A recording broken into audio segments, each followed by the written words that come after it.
E hoje a aula é argumentação nos campos jornalístico, midiático. Posso continuar? Pode. Então, tá bom. Então, nessa última aula, né, a gente vai trazer algumas vozes para compor esse nosso curso, essas nossas discussões, né? Uma voz da didática do ensino de língua. Né? Então, lá na primeira aula, nós trouxemos alguns conceitos basilares da perspectiva dialógica, né? O método sociológico de análise do enunciado, como o Voloshinov e o Bakhtin propõem. Na aula de ontem, nós trouxemos vozes da argumentação, né, que trabalham com teoria da argumentação, né? E hoje a gente vai trazer, para completar esse trinômio perspectiva dialógica, argumentação e ensino da escrita, a gente vai trazer algumas vozes de pesquisadores da educação que trabalham com o ensino da escrita, né? De uma forma geral, e da escrita argumentativa também. Então, a gente vai trazer, eu trago aqui primeiro uma citação para a gente pensar de um livro do professor, organizado pelo professor Joaquim Dolls, que muitos de vocês conhecem, né? Ele é muito conhecido aqui no Brasil, da Faculdade de Educação, de Ciência da Educação de Genebra, da Universidade de Genebra. O professor Dolls, junto com alguns colegas dele da universidade, tem um livrinho que é em francês, né? Que é este daqui, Produção Escrita e Dificuldades de Aprendizagem, mas esse livro, né, passou por algumas modificações e foi traduzido para o português, então nós temos acesso a esse livro, que foi publicado pela editora Mercado de Letras, e que tem o mesmo título, né, da versão em francês, da edição feita em Genebra, Produção Escrita e Dificuldades de Aprendizagem. Então, hoje a gente vai pensar um pouco esse ensino da escrita. Trabalhamos bastante com a argumentação até então, hoje a gente vai pensar no ensino da escrita, né? Então, uma primeira ideia que o professor Dolls traz é o texto argumentativo é o produto de uma situação de comunicação, a situação argumentativa, que engloba o enunciador, o argumentador, um destinatário, um sujeito que se insere em uma controvérsia, um objetivo social específico, qual se realiza o valor dos argumentos e dos contra-argumentos. Ou seja, existe uma situação de comunicação que vai exigir, né, que nós tenhamos, que os alunos tenham competências argumentativas para utilizar, para lançar mão em uma situação em que há um outro que pensa diferente dele, há uma controvérsia, né? E ele tem que ter essas ferramentas argumentativas, né, para poder, nessa situação, poder construir o seu texto oral ou escrito, né? Então, ontem nós trouxemos a tipologia do Perelman e da TTK, né? Aqueles tipos de argumentos, né? Enfim, nós falamos bem rapidamente, mas naquele vocabulário de argumentação do professor Rui Grácio, ali é possível da gente encontrar essas definições de uma forma bem didática, ele explica todos esses tipos de argumento. Tem o livro do professor Fiorin também, que eu mostrei para vocês, esse daqui, a argumentação, né? Também trabalha com essa tipologia. Então, há uma situação de comunicação e os alunos têm que, aos poucos, desenvolverem essa competência argumentativa. Nós conversávamos antes de iniciar a aula, né, vocês falavam que muitas vezes a argumentação aparece pouco nos materiais didáticos, nos apostilados didáticos, né? Às vezes aparece em um único ano, em uma única série, né? É muito pouco. Como que eu vou trabalhar com uma tipologia de argumentação, mostrar isso no texto, né? Discutir essas estratégias argumentativas em um único ano? Não é possível. Então, é um trabalho, né, que ele é longitudinal, que ele leva um tempo para que essa competência argumentativa floresça, digamos assim, né? Então, para a gente avançar, eu gostaria de escutá-los em uma primeira reflexão, enquanto professores de língua portuguesa ou aqueles que não são professores, mas que usam a argumentação em várias situações, por exemplo, nas práticas do seu próprio trabalho, né, da sua profissão, quais as maiores dificuldades, né, que você levanta no ensino ou na aprendizagem do texto argumentativo, da escrita argumentativa, tá? Então, essa é uma primeira reflexão para a gente poder avançar e discutir o ensino da escrita argumentativa, tá bom? Então, Marinês, você me ajuda no chat a coletar as contribuições? Bom, já começamos a receber, ótimo, e com isso, maravilha. Ai, beleza. Miglana, boa tarde. Estamos começando uma atividade, viu? A pergunta está na página, acho que você pode acompanhar. Alguém estava me pedindo se vai ser encaminhado a aula de ontem que foi gravada. Nós temos conosco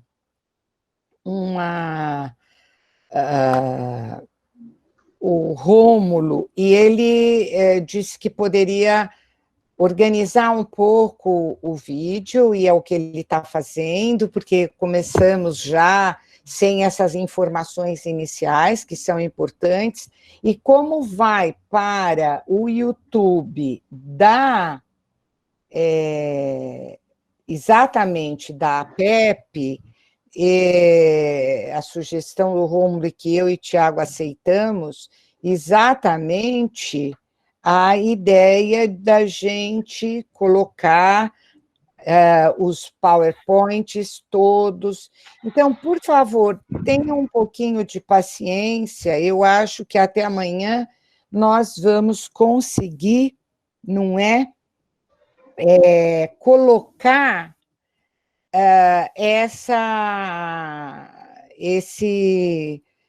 essa gravação com PowerPoint, com tudo para vocês no YouTube, tá?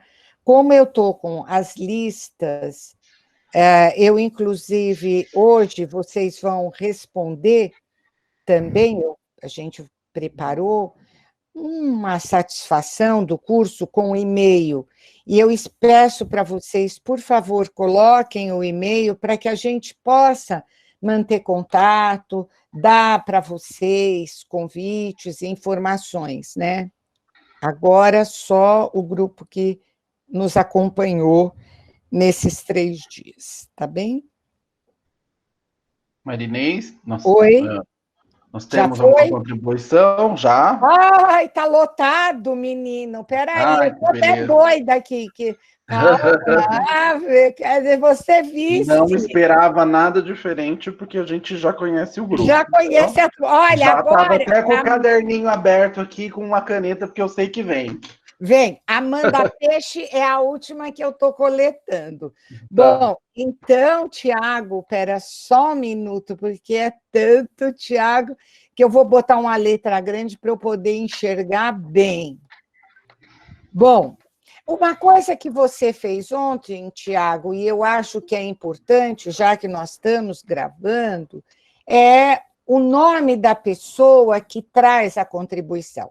O Ricardo, ao responder a sua pergunta, ele disse o repertório limitado da maioria dos alunos para a construção dos seus argumentos. A Valdete, a explanação de ideias. A Nirley, falta de conhecimento de mundo dos alunos, não detectar as vozes presentes no texto. A Letícia, a dificuldade de estabelecer relações lógicas de causa, consequência, condição. Depois, a Nara, como construir o argumento, usar o próprio repertório e se apropriar dos outros, até mesmo que é o argumento em si. A Tatiana, uma forte tendência a plágios, sobretudo agora, neste momento, entre aulas síncronas e assíncronas. O aluno não se dispõe a tecer seus próprios argumentos. A Kátia, dificuldade de entender enunciado. A Tânia, os alunos têm muita dificuldade em reproduzir suas opiniões e pouco repertório para argumentarem. O Rômulo, marca de autoria e apresentação produtiva de repertório sociocultural. O Jean, dificuldades relacionadas ao conhecimento do mundo, autenticidade na argumentação, ficam sempre no senso comum. A Érica, falta de conhecimento, de expressar opiniões. A Natália, maiores dificuldades são os alunos saberem argumentar, terem seus próprios argumentos. A Kátia, sou professora de educação de jovens e alunos e adultos. Meus alunos têm muita dificuldade na linguagem escrita. O Iglana, dificuldade de interpretação. A Elines, eu sempre tenho dificuldade de encontrar a tese quando está implícita. A Érica, Érica, já eu mando para o seu e-mail o que você está pedindo, eu não tinha visto. A Maria Medeiros, desconhecimento, acho que é Maria Aparecida, desconhecimento prévio sobre a estrutura em si e demais mecanismos, e principalmente ausência de comprometimento no desafio da atividade. A Vera, falta de conhecimento suficiente ou específico para desenvolver o argumento, mas eu ousaria dizer que a maior dificuldade seria a lógica, o pensamento lógico, a sensibilidade ou inabilidade de ver o outro. A Daiana, qualidade de repertório é sempre uma questão. A Laís, interpretação, pouco conhecimento de vocabulário. O Rômulo, deixa eu ver. A Amanda, dificuldade de compreender o tema, baixo repertório cultural e ausência dos argumentos. É isso, Tiago. Érica, meu Deus, ótimos comentários. Bom, então nós vamos discutir esses aspectos ponto a ponto hoje, tá? Mas uma primeira ideia, antes de avançarmos, né, é que escrever é difícil. A primeira coisa que a gente tem que ter em mente, né? Até nós, né, que já dominamos a língua escrita mais, né, porque já passamos por várias práticas, né, em que nos foi exigido um aprimoramento da nossa própria escrita, né, é difícil, né?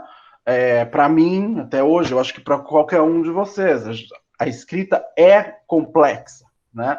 Não é algo simples. Então, acho que um primeiro ponto para a gente pensar o aluno ele vai à escola para aprender a escrever, né? Logo, é função da escola, e no nosso caso, enquanto professores de língua portuguesa, né? É nossa função, né, que essa escrita, que a gente forneça as ferramentas e que a gente crie um espaço de ensino e de aprendizagem, que essa escrita possa ser, de fato, desenvolvida, aprendida e desenvolvida, né? Por que eu digo isso?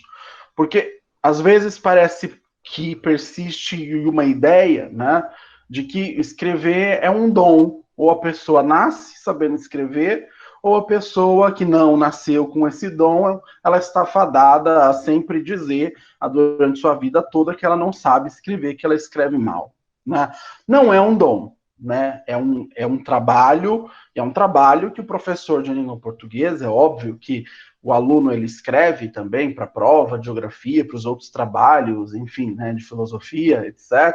Mas, como eu disse ontem, os especialistas em texto somos nós na escola, né? Então, nós temos muita responsabilidade, muito a contribuir para o desenvolvimento da escrita dos nossos alunos, né? Por que eu digo isso? Porque o próprio professor Dawes, em pesquisas de décadas, né, foi sistematizando todas as dimensões que envolvem o processo de escrever, que envolve não só um aspecto, digamos, textual e linguístico, mas envolve um aspecto afetivo, um aspecto psicológico. Afetivo em que sentido? É no sentido de que, bom, se eu já me apropriei de uma ideia de que eu não sei escrever, toda vez que eu for escrever, isso virá à tona e o meu emocional, o meu aspecto afetivo vai atrapalhar o desenvolvimento desses, vai atrapalhar a produção desse texto, né? Então, há um aspecto também motor, ou seja, escrever exige que a gente use as mãos, né, os dedos, né? Há uma coordenação motora para a escrita, né? Então, há vários aspectos envolvidos na produção textual, por isso que ela é complexa, né? Aqui nessa citação do professor Dawes que eu trago para vocês, ele diz que ela é complexa porque vai desde o gesto gráfico até a planificação desse texto, a textualização, a revisão. Então, saber escrever tem a ver, inclusive, com o modo como lá no ensino fundamental, nos iniciais, essa escrita foi aprendida, né? Por isso que há pesquisadores brasileiros e estrangeiros que vão trabalhar com a psicogênese da escrita. Um nome forte aqui no Brasil, a professora Magda Soares, né, que vai trabalhar com o alfa-letrar, que é o que ela mais recentemente chama, né, desde a alfabetização até as letras, enfim. Se a gente pensa outros pesquisadores, o Luria, né, que foi um pesquisador russo, né, do grupo do Vygotsky, que pertencia, né, a esse grupo de pesquisadores que contribuíam com as pesquisas do Vygotsky, que muitos de nós conhecemos, né, também ele é conhecido por desenvolver a psicogênese da escrita. Então, ele fazia análise dos rabiscos que os alunos faziam, né? Fazia a análise textual disso, né? Para identificar se o aluno está aprendendo e como ele está aprendendo a escrita. Então, é uma atividade complexa, né? Esse é um primeiro ponto. O professor Dawes, e aí eu vou passando aos poucos por vários aspectos que vocês colocaram, ele traz algumas operações que ele sistematizou aqui neste quadro, né, aqui neste esquema, né, em que ele traz as operações para ensinar a produção textual, né. Esse esquema, ele é resultado de pesquisas de décadas que o professor Dawes realiza na Universidade de Genebra, com outros colaboradores, orientandos, inclusive com parceria de vários pesquisadores brasileiros, né? E quais são essas operações envolvidas na produção textual? O que significa dizer isso? Operações para ensinar a produção textual. Significa que se eu estou exigindo, né, se eu identifico que o meu aluno ele precisa dos mecanismos linguísticos, então conhecer os conectores, por exemplo, algo que vocês apontaram, vários de vocês apontaram pelo chat, isso tem que ser trabalhado, né? Isso tem que ser trabalhado, retrabalhado, não dá para ser en passant em algumas atividades de identificação, né? Há de se aprofundar mais no trabalho com os mecanismos de textualização, com o uso dos conectores. Então, esse é um exemplo, né? Se eu vou cobrar do meu aluno, eu tenho que ter trabalhado esse aspecto textual e linguístico em sala de aula, né? A primeira operação que o professor Joaquim Dawes coloca é a contextualização, né? O que é que significa isso? Bom, significa que quando a gente vai propor uma proposta de texto aos nossos alunos, ele tem que saber, bom, qual é o papel social que ele vai assumir, qual é a situação comunicativa, quem é o destinatário dele, né? Então, eu vou dar um exemplo. A redação do Enem, que nós vamos trabalhar hoje, faremos uma atividade, né? Bom, o aluno, o aluno do ensino médio, o pré-vestibulando que vai prestar o Enem, que vai prestar a FUVEST, que é o vestibular para entrar na USP, ambos solicitam a escrita de uma dissertação argumentativa. No entanto, são duas situações de comunicação distintas, né? O corretor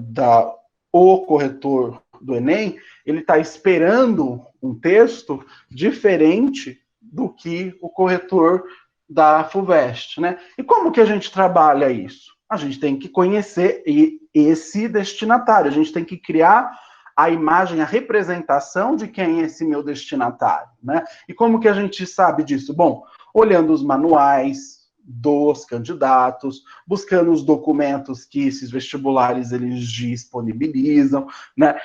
Por exemplo, o Enem tem uma cartilha de redação para o candidato. E dali eu consigo depreender o que esse meu destinatário, o que esse meu receptor do texto, né?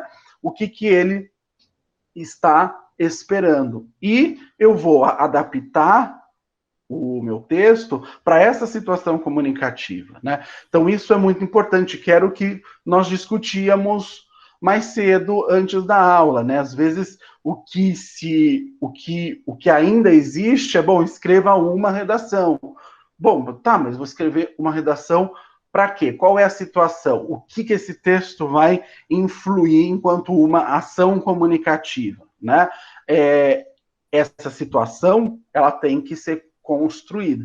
Ela pode ser tanto ficcional, ou que a BNCC, por meio dessa noção que nós discutimos de campos de atuação, ou esferas de atuação, né, humana, da linguagem humana, traz, que é o quê? Aproximar o aluno da atividade de referência onde esse gênero discursivo é utilizado, né? Então, eu não vou produzir uma entrevista para o professor, né? Eu vou criar uma situação de comunicação. Eu vou ser o entrevistador. Então, eu crio as perguntas, eu vou lá na minha casa, eu vou na escola, tenho os meus entrevistados, faço as perguntas, recolho, analiso, volto, penso nas perguntas que eu vou fazer, se elas estão boas. Então, veja, não é só um escrever na sala de aula ou um escrever em casa, é uma atividade de linguagem aonde esse texto tem uma função comunicativa. E sem esse texto, essa função comunicativa não existe.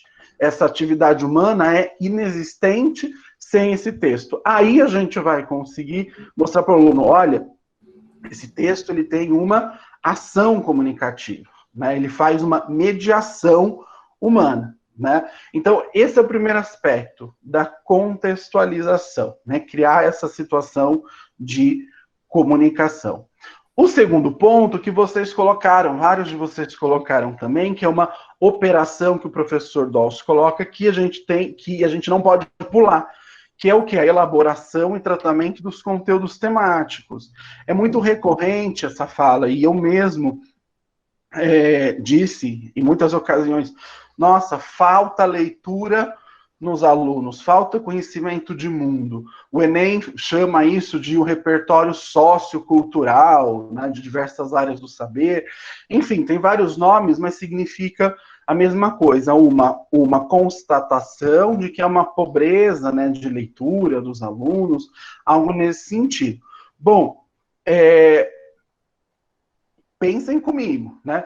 Se eu for trabalhar com o meu aluno um tema, né? Por exemplo, algum problema social, né? Por exemplo, o problema da obesidade no Brasil. Bom, peraí.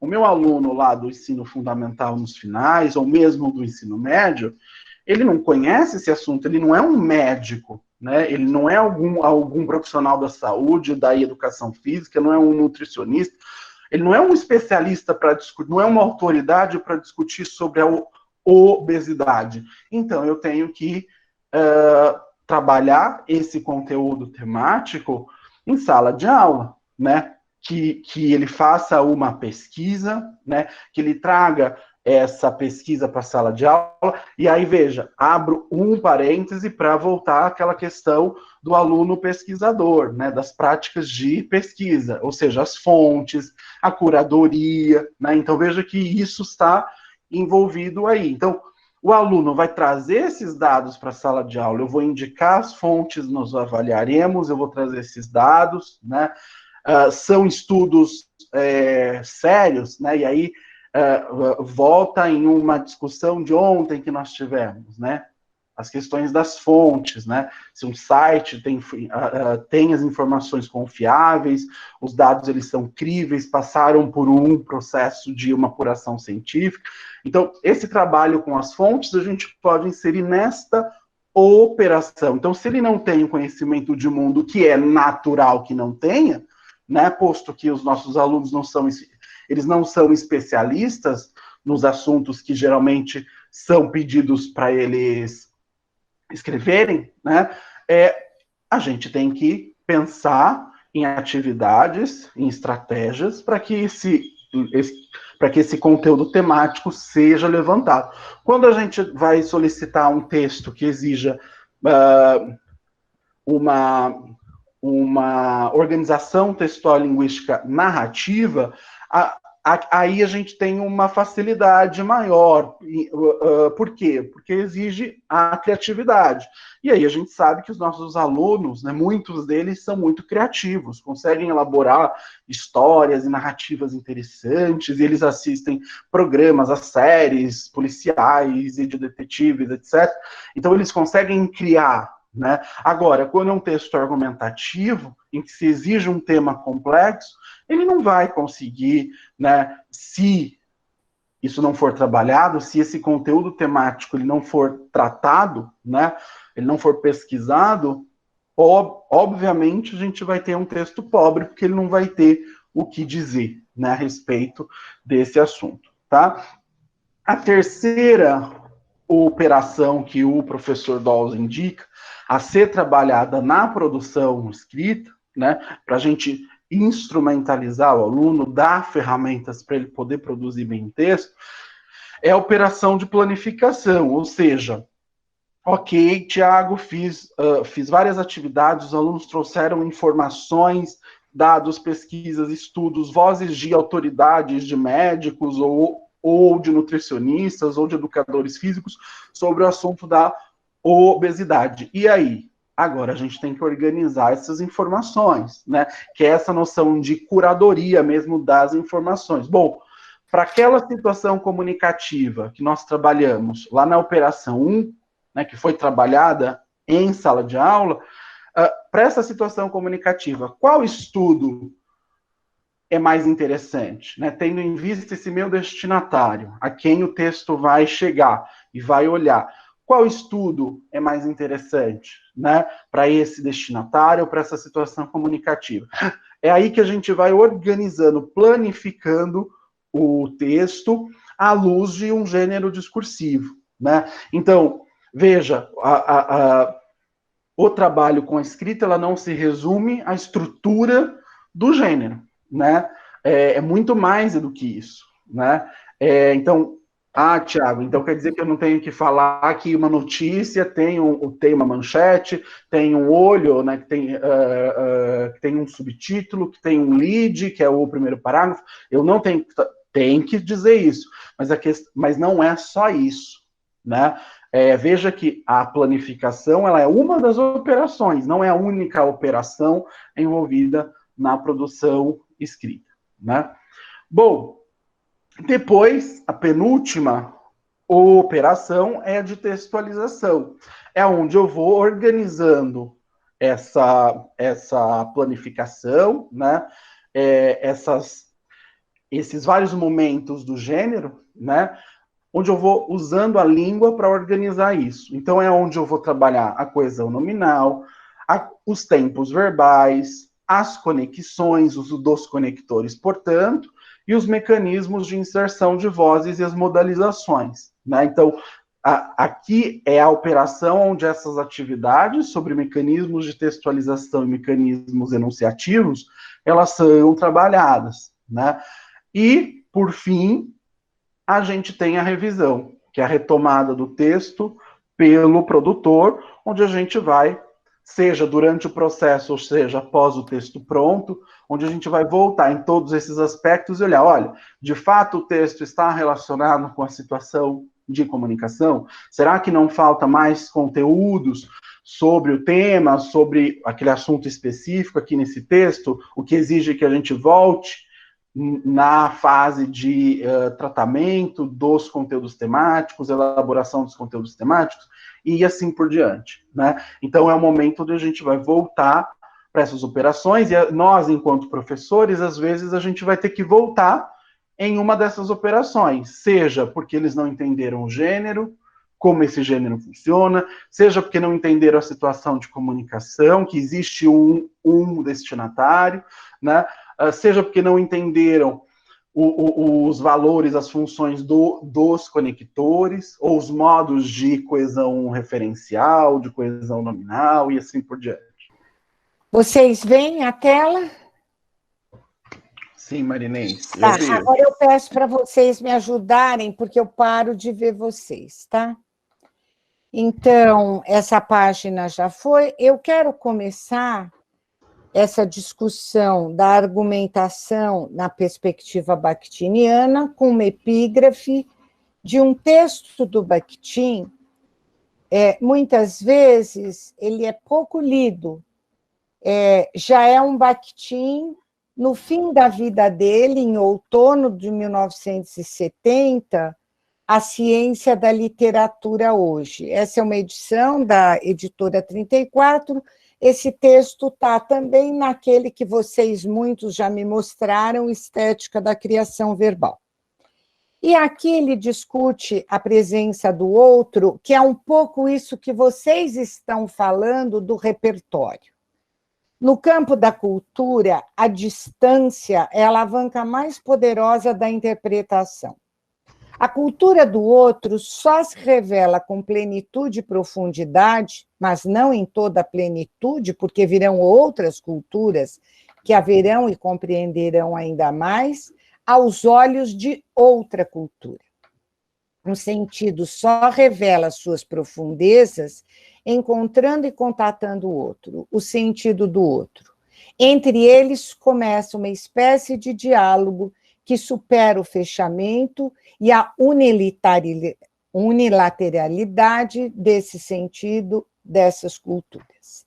Então, eu quero começar mostrando que um dos movimentos que nós precisamos é que a gente só tem compreensão do outro quando eu entendo que ele tem uma outra cultura, que ele vem de um outro lugar e que é exatamente a relação com as diferentes culturas que permitem a gente compreender o sentido. Ou seja, se eu só viver no meu mundo, no meu Facebook, eu terei muito pouco a reconhecer outras culturas. Eu só gosto de rap, então é importante que você escute música clássica. Eu só gosto de música clássica, é importante que você escute jazz.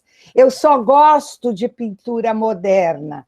É bom que você vá ao museu da pintura clássica. Ou seja, é exatamente nessa relação das culturas que o repertório se amplia. Então, aqui eu quero discutir agora com vocês, né, a polêmica presente nessa propaganda do Enem, para vocês verem esse conceito da cultura, né, durante a pandemia da Covid-19. Depois eu quero aprofundar ainda o conceito de argumentação na perspectiva bakhtiniana, e aí eu quero analisar as instruções e a coletânea oferecida na prova de redação. Essa que vocês receberam é exatamente uma resposta coletânea, e é exatamente o estudo da coletânea que eu vou apresentar. Depois, a análise do como o discurso do outro é retomado pelo candidato, não apenas um registro passivo, mas como movimentos de argumentação. Essa parte vocês vão contribuir conosco, e por isso já receberam as redações. E, por fim, nós vamos finalizar discutindo o quanto a argumentação é um gênero que assume poder de cidadania nas escolas. Então, nós temos, na verdade, a propaganda, eu faço a propaganda do MEC, a prova de redação enquanto proposta, e depois a outra parte, as redações, com vocês e com o Tiago. Antes da gente ver a propaganda, eu queria que a gente entendesse, né, que o Enem, quando ele foi atualizado em 2009 pelo ministro Fernando Haddad, ele tornou o Enem um importante exame nacional brasileiro. Qual é a grande questão que o Haddad criou? É um acesso a todos à universidade pública e ao programa de financiamento, o SISU. Então, houve uma grande inclusão dos negros, dos indígenas, das pessoas com deficiência. Em 2020, o ano passado, no meio da pandemia, o MEC travou uma luta com a sociedade para redefinir o tempo da prova de novembro e acabou levando para o domingo passado, dia 17 de janeiro, e agora no dia 24, uma versão impressa, no dia 31 e no dia 7 de fevereiro. No dia 17 de janeiro, a prova foi aplicada e 2.842.332 candidatos não compareceram. Uma grande abstenção de 51%. O estado do Amazonas, com um problema gravíssimo de crise sanitária, os 2 municípios de Rondônia tiveram as provas suspensas. É neste quadro que nós vamos analisar a propaganda. E aí a gente vê essa tabela, que é disponível no próprio site do INEP, nos mostra o quadro da exclusão, né? Além da que foi no dia 17 de janeiro, nós tivemos os quase 5.800.000 de inscrições confirmadas, mas, se vocês repararem no Enem Digital, gente, que está bem à direita, em roxo, né? Só 96.000 candidatos optam pelo digital. Então, nós somos um país sem acesso à internet. Essa é a nossa verdade, né? E eu queria que vocês observassem o norte do Brasil, onde está o Amazonas, 7.000 pessoas com acesso, né? O Sudeste, 45.000, né? E aí, mesmo o sul do Brasil, 12.000. Então, nós temos uma desigualdade muito grande, né, em território brasileiro. E agora sim, Tiago, eu vou abaixar. Essa propaganda foi lançada pelo MEC no dia 4 de maio, circulou na televisão. O Brasil não pode parar. E se uma geração de novos profissionais fosse perdida? Médicos, enfermeiros, engenheiros, professores. Seria o melhor para o nosso país? A vida não pode parar, é preciso ir à luta, se reinventar, superar. Dias melhores virão. E por isso eu quero fazer o Enem este ano. Para entrar em uma universidade. Estude! De qualquer lugar, de diferentes formas, pelos livros, internet, com a ajuda à distância dos professores. Faça já a sua inscrição no Enem, de 11 a 22 de maio, pelo site enem.inep.gov.br. Além da prova em papel, este ano também terá o Enem Digital, feito por computador em locais indicados pelo MEC. As provas serão no final do ano. Até lá, estude! Seu futuro já está aí! Ministério da Educação, Governo Federal, Pátria Amada Brasil. Sim, Marinês. Sim. Estão vendo? Tá. Pode avançar.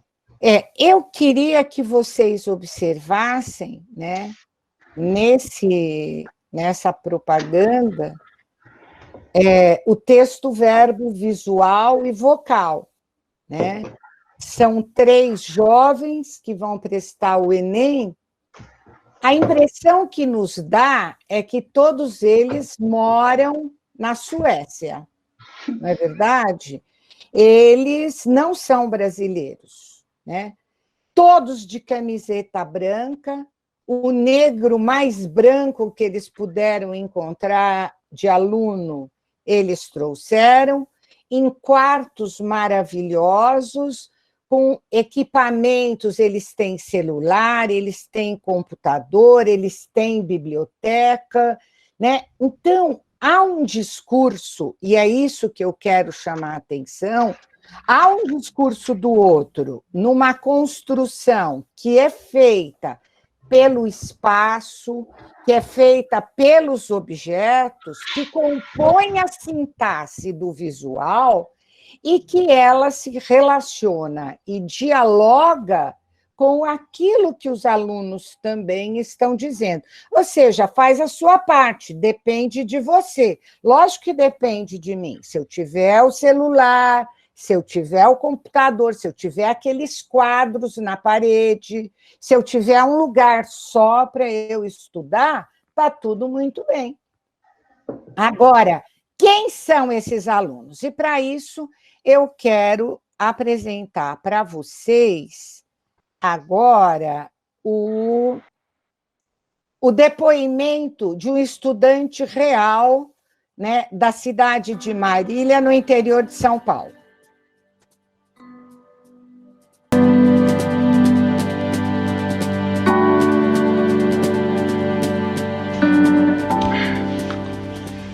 Olá, tudo bom? Eu sou Gabriel de Maria Soares, tenho 17 anos, estudo no período noturno numa escola pública de Marília, numa região periférica, tá? Eu me sinto em desvantagem por conta de alguns fatores. Eu trabalho das 8 às 6 da tarde, noite. Uma, por conta da minha renda, da minha família, que eu preciso disso, a gente vive disso, claro. Outra, também, por conta disso, eu acabo não tendo muito tempo para estudo, e o tempo que eu tinha estudando no noturno presencial, que era algo que me prendia ali, onde eu ficava focado, era algo que ali eu aprendia, ia desenvolvendo e ia evoluindo. Tá. Agora os alunos de escola particular, eles têm disponibilização de horário, não precisam muitas das vezes nem trabalhar, são aqueles que têm um pouco da verba, né? E então eles acabam tendo mais recursos para estudo, internet de qualidade, porque hoje em dia na internet você encontra de tudo, cara, tudo mesmo, auxílio para estudo, você encontra mentorias para aquele que está precisando. Eu mesmo, particularmente, não tenho uma internet ótima aqui em casa. Igual, eu não sou sozinho. Claro, tem minha mãe, tem meus irmãos. Esses meus irmãos também precisam de uma internet boa para estudar, por conta dessa pandemia toda que está acontecendo. Os alunos, quando entramos no ensino médio, o nosso foco é o quê? Vamos lá. Vestibular, Enem, porque a gente pensa em dar uma boa qualidade para nossa família. A gente pensa em estudar, mesmo que muitas das vezes alguns não pensem assim, nós que somos a maioria pensamos, porém não temos uma boa estrutura. Então são diversos fatores que levam a gente de escola pública ficar em desvantagem em relação ao aluno que estuda em escola particular. Isabelle, eu sou aluna do ensino médio. Assim que a gente entra no ensino médio, a primeira coisa que a gente pensa é sobre o vestibular do Enem. E esse ano não foi diferente. Esse ano foi um ano muito difícil, por nós não temos nossos professores por perto.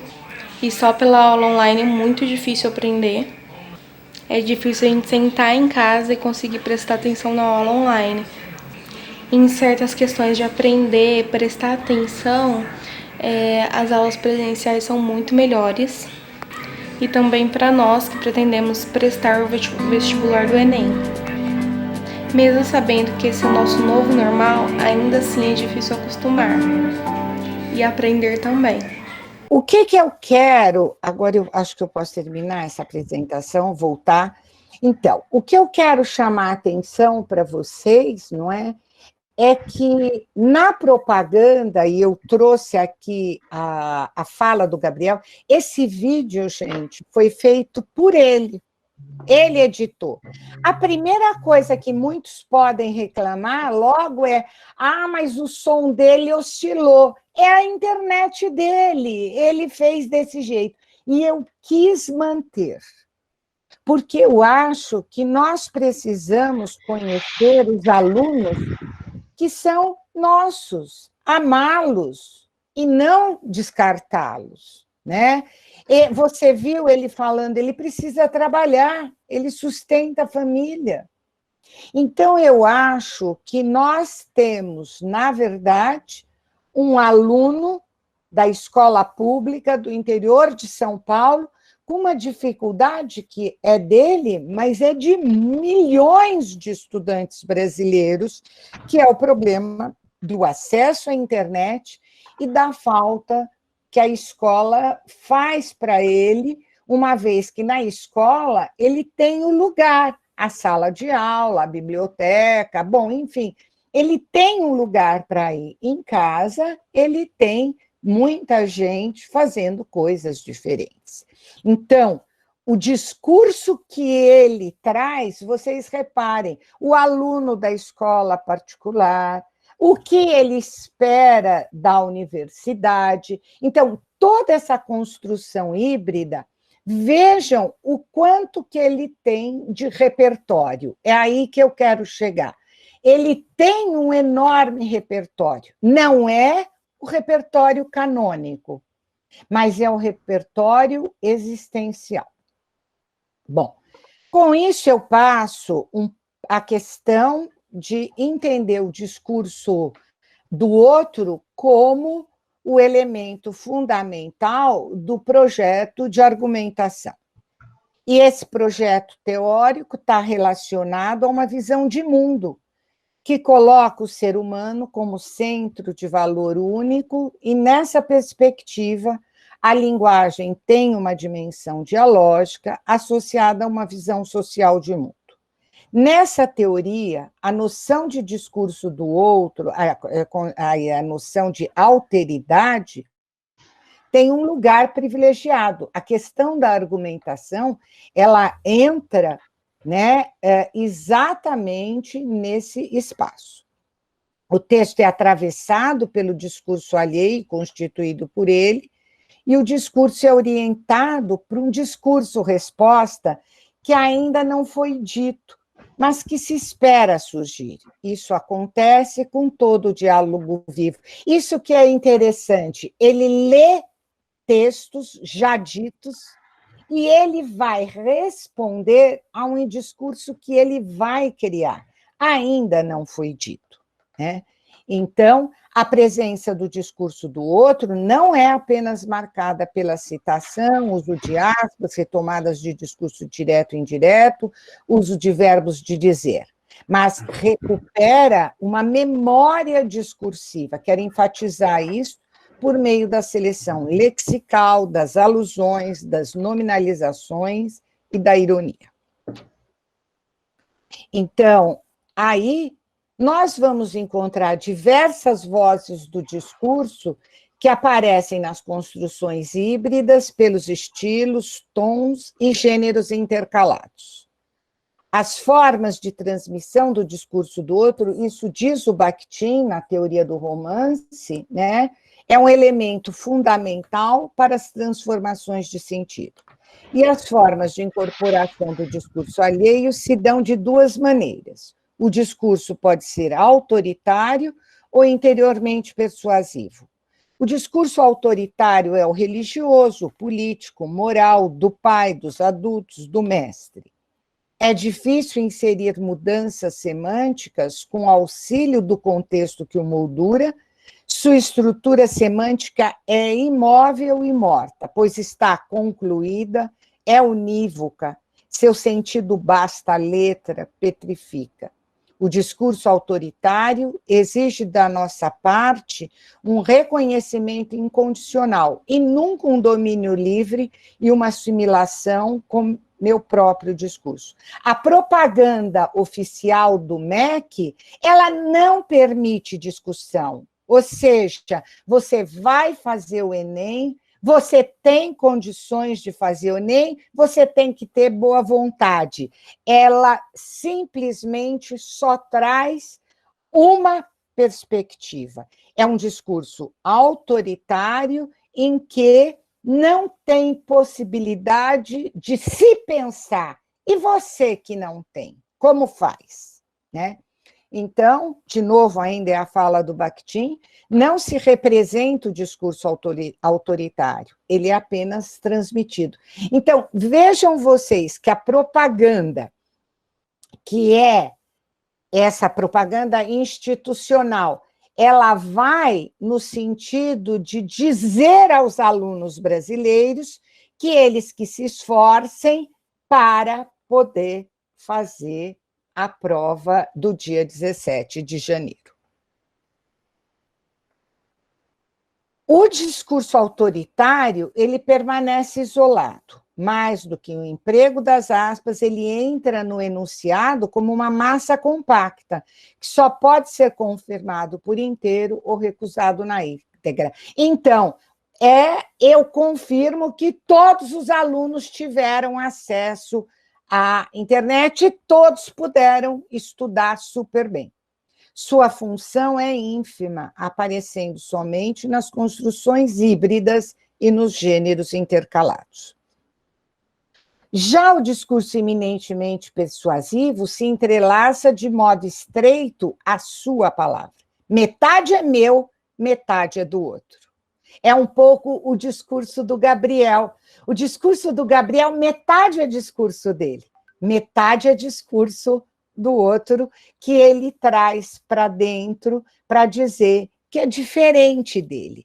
Então, ele coloca, embora como vocês perceberam, do ponto de vista técnico, ele tem a câmera do celular, o som que oscila, ele dialoga com o outro, né?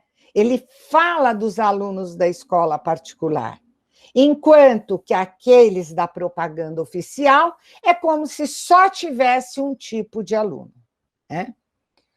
Esse discurso é contemporâneo, nascido na zona de contato com a contemporaneidade inacabada ou atualizada. Ele se dirige ao sujeito contemporâneo e ao descendente como se fosse contemporâneo. É constitutiva a concepção de ouvinte, leitor e interpretador. Portanto, o discurso do outro se difunde em dois aspectos: o já dito, aquilo que está posto, e a interlocução com o outro. Aqui eu trago para vocês uma síntese feita, não está desse jeito no livro, eu didatizei, mas a Natália Polacchini foi minha orientanda no mestrado, foi bolsista da FAPESP, a obra foi publicada com o apoio da FAPESP, e ela estudou as redações do Enem de 2012.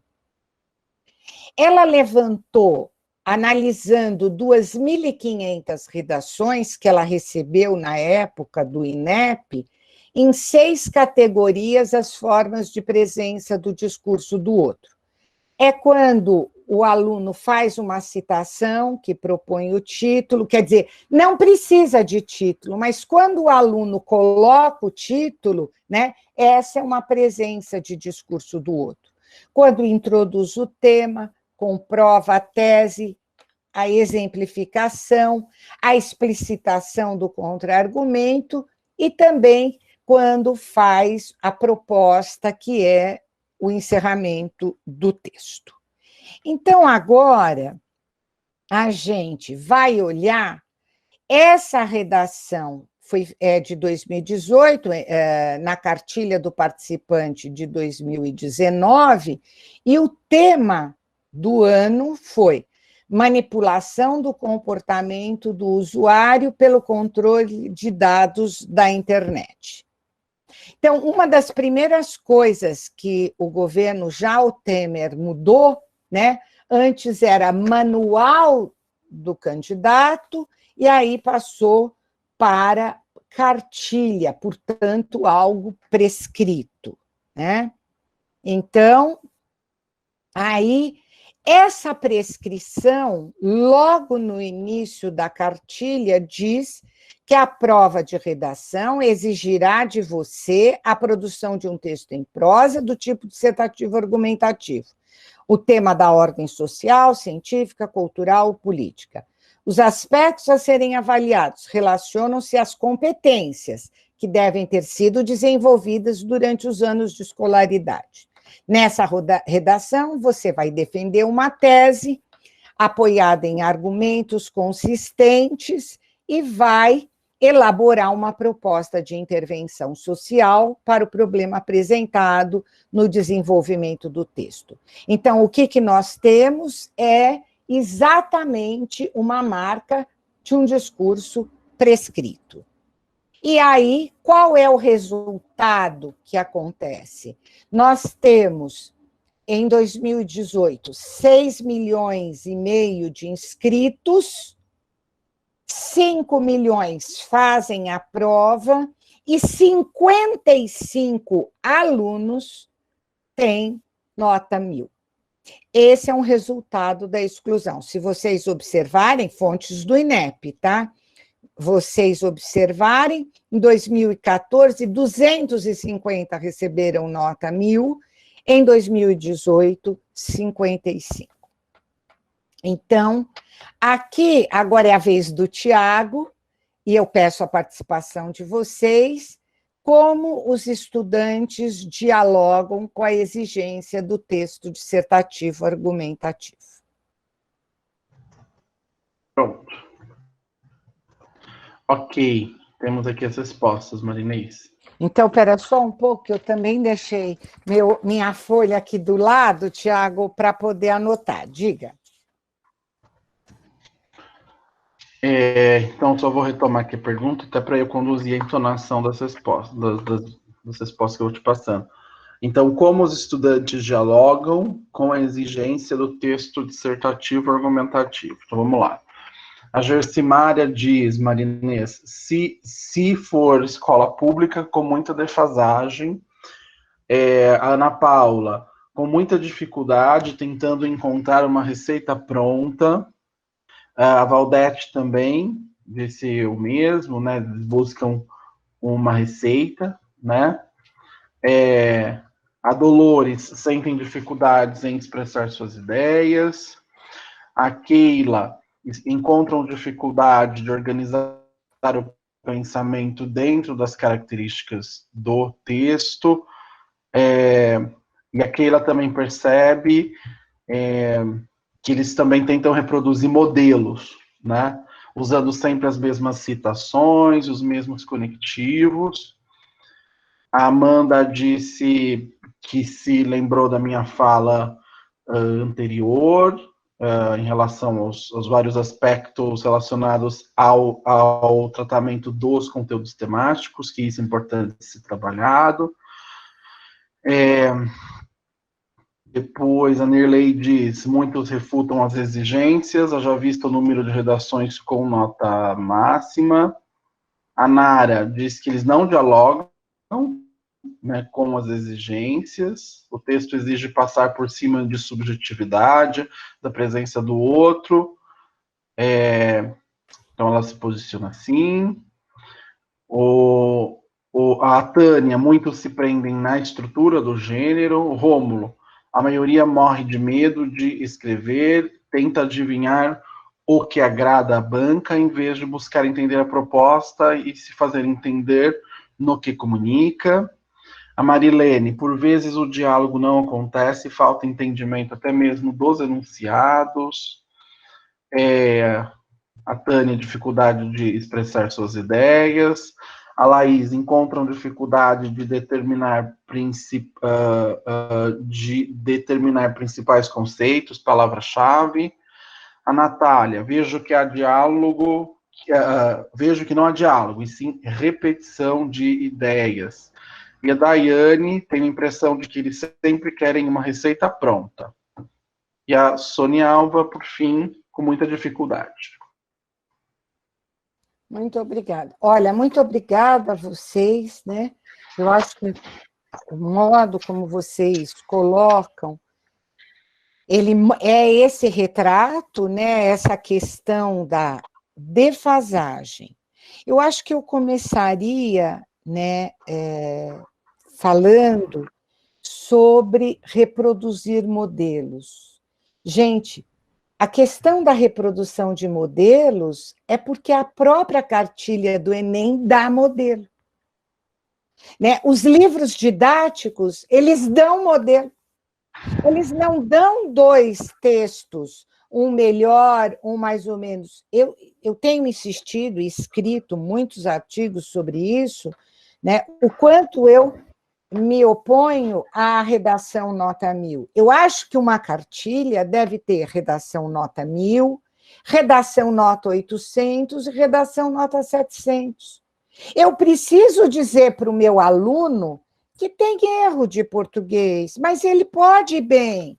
Um aluno, às vezes, com dificuldade, vendo aquilo, ele diz, isso eu posso fazer. Agora, aquelas citações do Foucault, ele diz, eu nem conheço, professora. Então, fica algo fora do alcance. Eu quero mostrar que o ensino, ele leva o aluno à repetição. E depois, o que vocês mais marcam é que eles têm dificuldade de expressar ideias. Lógico que tem, o material é o material do apagamento da voz, e não lhe é concedida a voz. E na redação, na porta do vestibular, diz agora qual é a sua opinião? Ele não tem opinião. Não tem. Né? Quando a criança é pequena, você diz para ela, você quer comer maçã ou quer tomar sorvete? Ela diz sorvete, você dá sorvete. Quando eles crescem, aí a opinião deles, que é sempre diferente, porque eles estão na fase de serem do contra, eles se esmeram nisso. Agora, é com essa etapa humana que nós precisamos conviver. E aí a gente diz, não, agora você não dá opinião. Professora, eu não entendi nada. Acha alguma coisa. Então, a gente precisa construir, não é, um caminho de ver com eles e de convidá-los, venha comigo, deixa ele falar. Ele pode falar uma coisa sem pé nem cabeça, mas ele precisa perceber que ele é acolhido e é só a partir de onde ele está que eu posso mudar. Então, eu acho que quando vocês colocam essa questão, não dialogam, têm medo de escrever, querem agradar a banca, eles estão o tempo todo querendo agradar a banca. Quando eles fazem a prova, eles falam isso. Eu não entendo nada que esse professor de português fala. Eu tento falar uma coisa na prova que é o que alguém disse, que alguém decorou. Então, eu passo anos de escolaridade, são 9 anos, pedindo para o aluno repetir a voz do outro e não autorizando este aluno a se manifestar. Da hora que vem um exame nacional, ele não tem condições. Ele não tem porque não lhe foi concedido a palavra. Então, só para a gente entender, eu quero analisar com vocês, Tiago, eu prometo que eu vou fazer isso em 5 minutos, eu vou passar bem rápido, pela coletânea, porque eu quero mostrar para vocês o seguinte, é muito importante que o professor, ele leia com o aluno a proposta de redação, ele leia com o aluno e não sozinho. Não é manda o menino ler, o menino não sabe.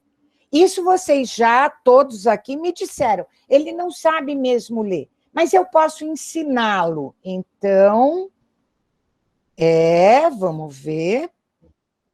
Espera 2 minutos. Aqui. Vocês estão vendo? Tiago?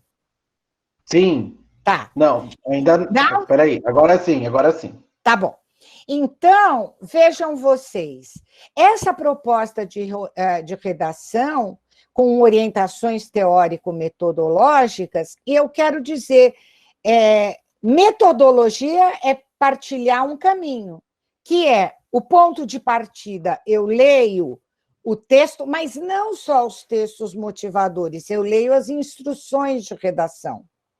Né? Depois eu passo para um movimento retrospectivo, quer dizer, o contexto de passado, você lê com eles o que o Daniel Verdu faz, o que o Escobar faz, o que o Chatienne faz, o que o IBGE apresenta como gráfico e como é que ele compreende. Se ele não compreende, a gente vai ajudar a encontrar. Alguém falou uma dificuldade de localizar palavras-chave. Tem mesmo.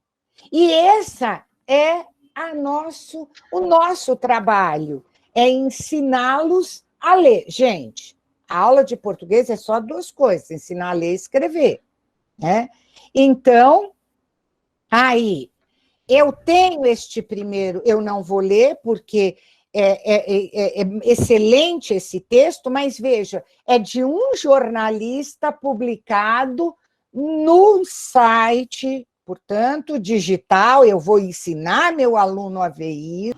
Então, quando a gente tem uma coletânea de texto, a coletânea oferece um repertório cultural. A importância é a leitura e a interpretação dos diferentes textos, que permite construir um diálogo, que pode ser de adesão, oposição, mas a partir das formas de discurso do outro. As relações que se estabelecem entre as várias áreas do conhecimento. Então, é a filosofia, é a economia, e são os dados estatísticos, como a gente viu, todas as provas trazem tabelas de órgãos oficiais.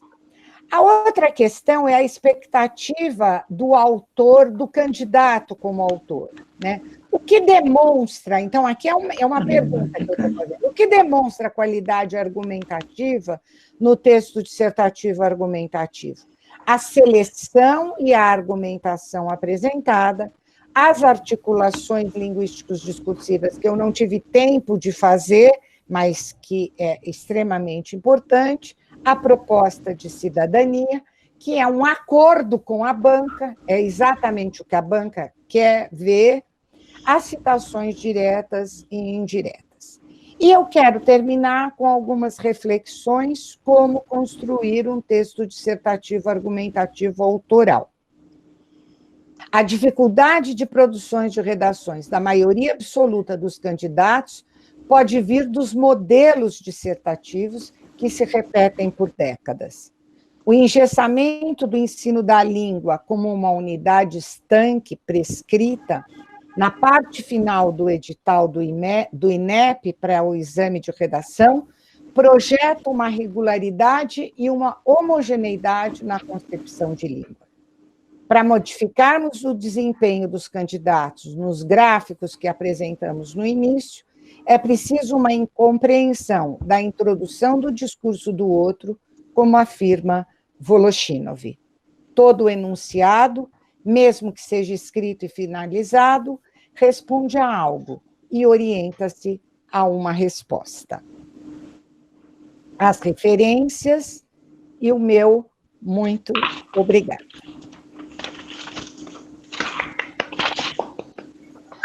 Muito obrigada. Eu não sei o microfone. Chegamos ao final. E com isso, chegamos ao fim. Muito bom, muito bom.